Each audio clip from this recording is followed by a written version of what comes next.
நீங்கள் வெற்றி பெற வேண்டுமெனில் இழப்பதற்கு தயாராக இரு. எந்த வகையான வெற்றியாக இருந்தாலும் சரி, கண்டிப்பாக இழப்பதற்கு நீங்கள் தயாராக இருந்தால் மட்டுமே உங்களால் அந்த வெற்றியை அடைய முடியும். அது யார் வேண்டுமானாலும் இருக்கலாம், எந்த வகையான வெற்றி வேண்டுமானாலும் இருக்கலாம், எப்படிப்பட்ட வெற்றி வேண்டுமானாலும் இருக்கலாம்.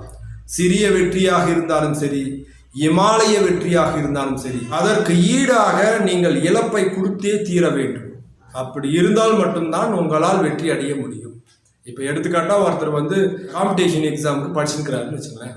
அந்த படிப்பு படிக்கும் பொழுது அவருக்கு நேரக்கூடிய கொடுமைகள், இன்னல்கள், வேதனைகள், சிக்கல்கள் எவ்வளோ இருக்குன்னு அவருக்கு தான் தெரியும். வெற்றி அடைந்த பின்னாடி அவர் சொல்வார், இவ்வளோலாம் எனக்கு டிஸ்டர்பன்ஸ் வந்துச்சு, இவ்வளோலாம் என்னை கேலியாக பேசுனாங்க. வேறு ஒரு வகையில் நீங்கள் ஓட்டப்பந்தய வீரர்களாக இருக்கலாம், இல்லை கிரிக்கெட் பிளேயராக இருக்கலாம், இல்லை எந்த வகையில் இருந்தாலும் சரி, அத்தனை பேருக்கும் அதற்கு ஈடாக இழப்புகளை நாம் கொடுத்தே தீர வேண்டும்.